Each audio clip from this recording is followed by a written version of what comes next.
wakas, may time na tayo para gawin yung post-event video. Pero ang gagawin ko po is to recognize all of the people who join our event. And of course, to recognize yung mga nakapunta. And of course, sa inyong suporta. Siyempre, a lot of you guys from this channel also promoted and helped us to inform na may mangyaring event. And ayun nga po, I want to take this opportunity para ipakita sa inyo yung mga naggagandahang mga rigs na nakita natin dito sa recently concluded event na TGL 2024. Sobrang ganda, sobrang dami nating nakita, sobrang nagulat tayo sa binigay na effort ng ating mga kasamahang mga modders, mga participants dito sa ating TGL PC Rig Show 2024. And yes, let's check this out. For more videos like this, feel free to subscribe. This video is brought to you by SCDKey, the best website that you may visit in terms of very affordable deals and best offer para sa application softwares, games, and yes, operating system. And there you are, you may check the Windows 10 Pro, and by using our promo code, ma-avail mo lang siya ng around $14.95 or 700 plus pesos. That's it mga kaibigan, check the description below. May mga links po tayo dyan to go directly sa kanilang website. Alright, so let's start with Tantric Mods. Siyempre, sobrang nagpapasalamat tayo kay Sir Mike Samsin ng Tantric Mods for supporting us. Siya po yung ating isa sa mga judge and siya po yung ating advisor pagdating sa PC Rig Show. Kasi pangarap na pangarap po talaga natin na mapagsama-sama ang ating mga enthusiasts and mga kaibigan or kayo po, ang ating mga community, may it be into keyboard or into PC Rig Show.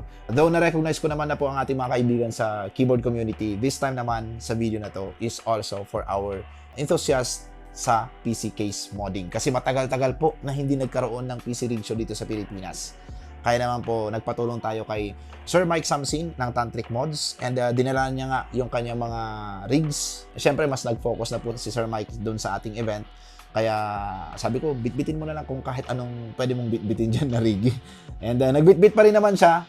And more on helping us to keep the event going, flowing, and i-entertain yung ating mga newcomers and mga visitors na pumapasyal sa ating booth. At the same time, siya na rin po yung naging judge natin, isa sa mga naging judge natin dito sa ating PC Rig Show. So, sa mga hindi po nakakakilala kay Sir Mike Samsin, siya po yung isa sa mga, if not the most respected PC case modder in Asia. Dahil pioneer po siya. Like, yung iba sa atin, uhugin pa nun eh. Nagmumod na si Sir Mike Samsin. Ayan. So, si Sir Mad Mods naman, of course, Sir Mikey Lacerna ng Mad Mods. Siya naman po ang isang kumpare natin na tumulong din sa atin para sa ating event para masigurado natin na very fair ang ating judging dahil ito ay dinaluhan po ng mga naggagalingang modders all the way from North Luzon, may mga umuwi pa galing ibang bansa, down to southern most part ng Mindanao like Davao. So maraming mga nag-book pa talaga ng kanilang mga plane tickets para lang po makasali dito sa ating PC Case Rig Show. And tuwang-tuwa po tayo na madami pong sumuporta. And syempre, to make sure that the event will be very, very fair. So, kailangan natin na maraming mga judges. And andyan po si Sir Mikey Lacerna. Seasoned judge, modder, and syempre, winner din sa mga international competition from Taiwan. So, dinala niya rin yung kanyang mga builds. And, ayun, sabi ko rin sa kanya, dalhin mo na lang kung kahit anong meron ka dyan na nakatabi. Okay, so nandyan din po ang ating celebrity modder. Favorite ng mga celebrity, Sir Paul Perez. Siya naman po ang nagbitbit ng isa sa mga pinaka-eye candy dito sa ating event. Yung mugs na umiikot. Yung naka TE37. So sa mga car enthusiasts dyan, for sure, nagustuhan nyo po nung nakita nyo to sa ating mga highlights. Madami pong highlights na pinakita po yung kanyang TE37 mugs. And makikita nyo dyan, naku po, computer pala. Naka-Brembo brakes pa nga yata.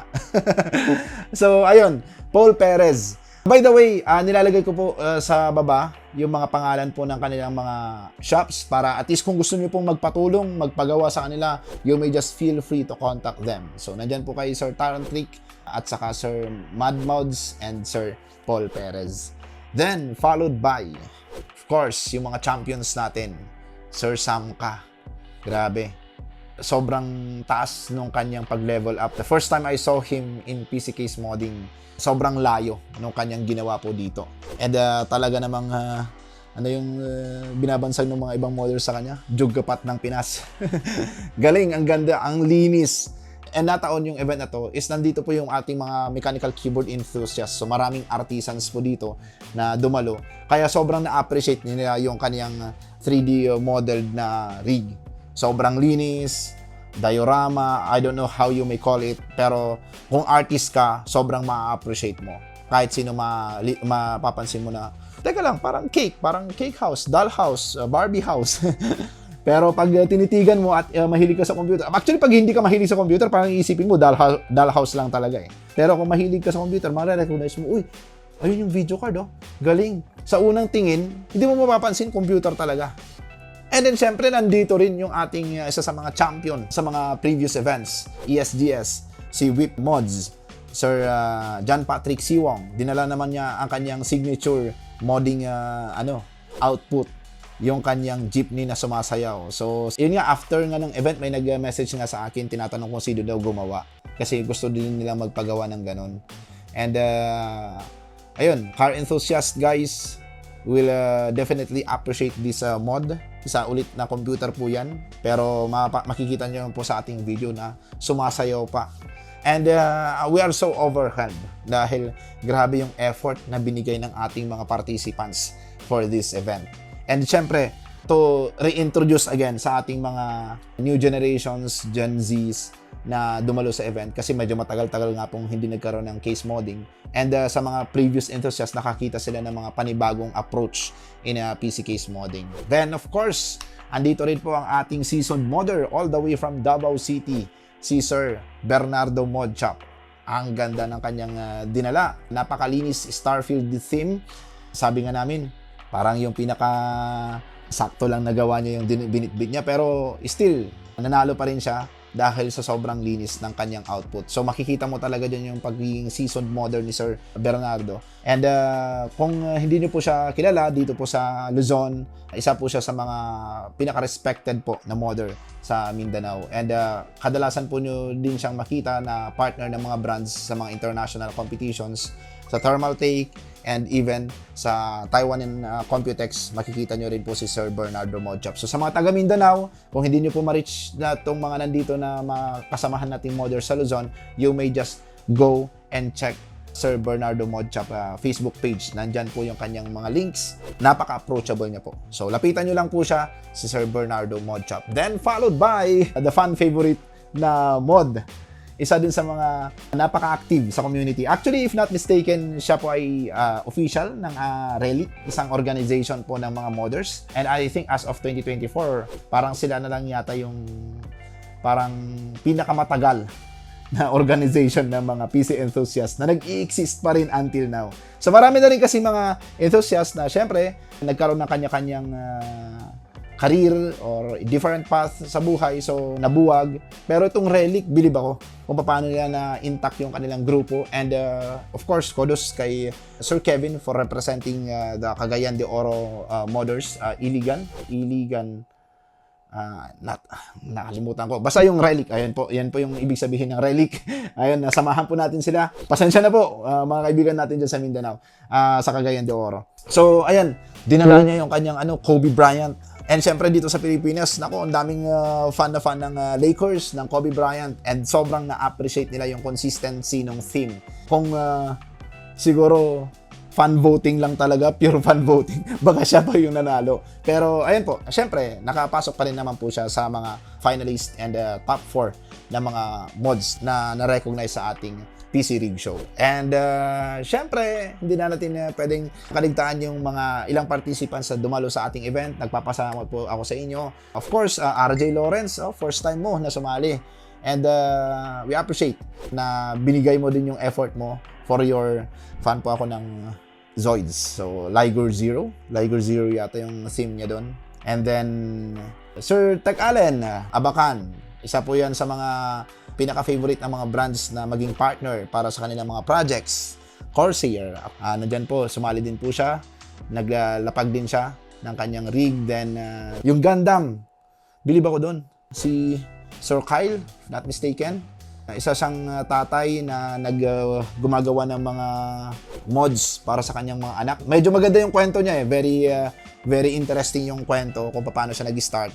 Pero believe kami kasi yun pong Gundam niya is built from scrap metal, flat bars. So, na-appreciate natin yung kanyang ginawa. All the way from Rizal, if not mistaken. So, Sir RJ from Bulacan. Then, andyan din po yung ating mga kaibigang modders, Mindanao. Sumali din po sila. And then, syempre, hindi natin pwedeng kaligtaan si Sir Homer Di Kitanan ng PB Sleeves. Okay. Napaka-active po. Kung hindi nga lang na Undercolor Master si Sir Homer, most likely, isa po siya sa mga official judge. Pero, kinuha pa rin natin siya as judge from the brands. So, si Sir Homer Di Kitanan ang nag-represent naman ng mga brands. So, he is under Color Master. And, dinala niya yung kanyang radyo.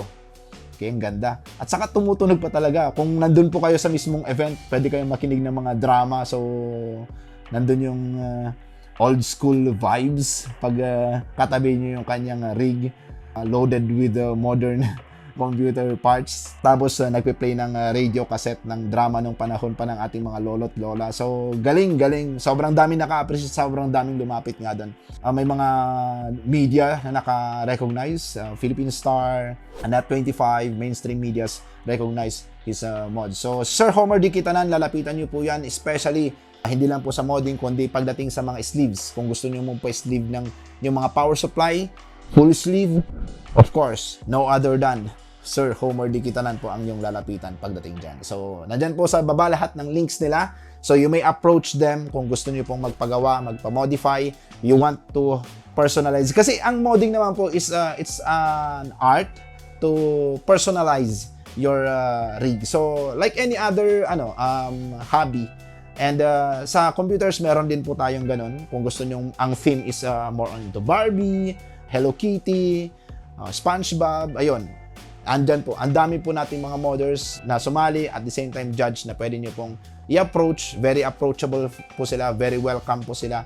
Madali lang po silang kausap, basta just ilatag nyo lang kung ano yung mga gusto nyo mangyari and you may reach them out. Alright, so guys, yan po ang mga naggagandahang rigs na kung hindi po kayo nakaka-attend, make sure na next time, try to attend sa mga susunod po nating mga events ng PCK Rig Show kasi mas maganda pa siya pagdating sa personal. Pero we tried our best to showcase a closer look, pero ibang-iba talaga pag sa personal yun makikita. Kumbaga, yung expectation versus reality, mas maganda pa po sa reality pag nakita nyo po yan. Yung talagang live na umiikot yung mga mugs, yung sumasayo yung mga jeep, yung kintab, yung angles, yung lightings, kung paano naibabato doon sa mga dollhouse. Ang ganda. So, ayan po. Those are all the rigs that we can see at the recently concluded PC Rig Show. And ayun nga po, dito sa ating channel, tuloy-tuloy na po ang ating pag-upload ng videos para mas maging updated na po kayo sa mga susunod pa nating mga events. Kaya abangan nyo po guys ang ating mga susunod pang videos and at the same time, events to keep the community active. For more videos like this, feel free to subscribe.